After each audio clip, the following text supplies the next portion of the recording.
यूं की बातें सुनाई जा रही हैं, ये कोई महज बातें नहीं हैं, बल्कि हालात ऐसे बन चुके हैं। अब इससे निकलने का रास्ता क्या है, बचने का तरीका क्या है?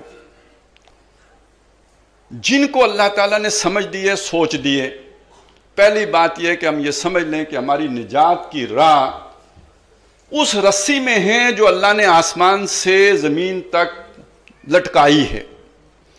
जो पहली आयत हमने आज तिलावत में सुनी थी, वा तसिमू बिहब्लिल्लाहि जमीआ, वो अल्लाह की किताब है। मैं, आप, हम सब अल्लाह की किताब से जुड़ जाएं, जाती हैसियत में बात कर रहा हूं।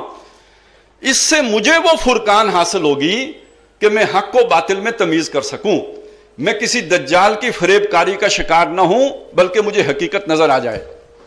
दूसरी बात, उसी वो जो पहले सेशन में जो तिलावत हुई थी इब्तिदा में, उसमें यह बात भी आई थी कि उनके दिल भी फटे हुए थे, औस और खजरज। वज़कुरू नेमतल्लाहि अलैकुम इज़ कुंतुम आदान, आज हमारी भी दुश्मनियां हैं, हम भी तबाही के गड़े के किनारे पहुंच चुके हैं। इज्तिमाई तौर पर अगर हम ये चाहते हैं कि हमें इत्तेहाद और इत्तेफाक पैदा हो जाए, तो ये सिर्फ वाजों से या नसीहतों से नहीं पैदा होगा। ये जब हम अल्लाह की किताब को अपना इमाम बनाएंगे, अपना रहबर बनाएंगे, अपना रहनुमा बनाएंगे, अपनी हादी बनाएंगे, तो तब जाके मुमकिन होगा कि हमारे अंदर जोड़ पैदा हो जाए। मैं बात बिल्कुल सादा कर देना चाहता हूं कि देखिए, बकरियों के रेवड़ को तो लाठी से हाँक कर एक किया जा सकता है, इंसानों की माशरे को फौज एक नहीं कर सकती। वक्ती तौर पर एक कर सकती है, लेकिन मुस्तकिलन एक नहीं। डंडे के जोर पर लोग रेवड़ नहीं बन सकते, इत्तेहाद और इत्तेफाक नहीं पैदा हो सकता, दिल नहीं जुड़ सकते। इंसानों के दिल जुड़ते हैं नजरिए की बुनियाद पर। जब हमारा नजरिया एक होगा तो हमें इत्तेहाद भी आ जाएगा, इत्तेफाक भी आ जाएगा। और ये हमारी ताकत एटम बम से बड़ी ताकत है। और जब हम नजरिए पे एक थे तो न एटम बम था न फौज थी, हमने 2 पाकिस्तान बनाए थे। और जब हमने नजरिए से डाइवर्ट किया है तो सब कुछ होने के बावजूद भी हम खोखले हो गए। तो मालूम हुआ असल ताकत नजरिए की ताकत है। ज़ऊफ़त तालिब वल मतलूब, जिसका मतलूब ज़ईफ होगा, कमजोर होगा, उसका तालिब भी ज़ईफ और कमजोर हो जाएगा। जब आपका मतलूब खुदा बन जाएगा और खुदा से जोड़ने वाली, कनेक्ट करने वाली चीज भी उसकी किताब है, तो जब आपका मतलूब बन जाएगा तो वो फिर आपके अंदर भी वो ताकत पैदा हो जाएगी।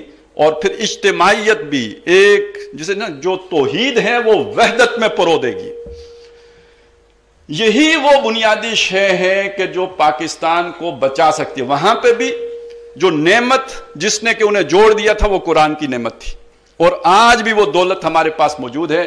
उसकी तरफ रुजू करना पड़ेगा, उसकी तरफ पलटना पड़ेगा।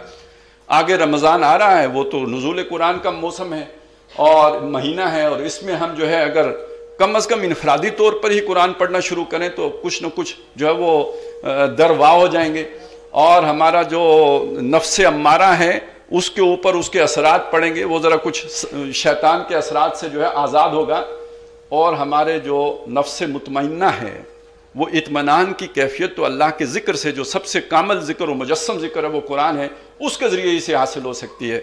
तो बहरहाल काफ़ी वक्त मैंने आपका ले लिया, और ये चंद गुजारिशात जो मैं आपके सामने पेश कर सका इस वक्त में, तो इनकी तरफ मैं खुद भी कोशिश करूँगा कि लोगों को राग़िब भी करूँ, खुद भी मेलान रखूँ, और आपसे भी ये दरख्वास्त करूँगा कि पाकिस्तान का असल जो जिसे कहते हैं ज़रूरत है, वो रुजू इलल कुरान की एक ज़ोरदार तहरीक चलाने की ज़रूरत है।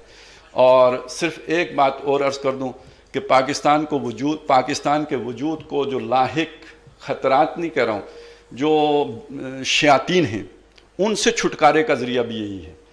और उन शयातीन का जो तरीक़ा वारदात है, पहले भी बात आ गई है, हमारे साथियों ने कहा कि हम इलेक्शन से जो है वो बेजार हैं, तो मैं भी यही समझता हूँ।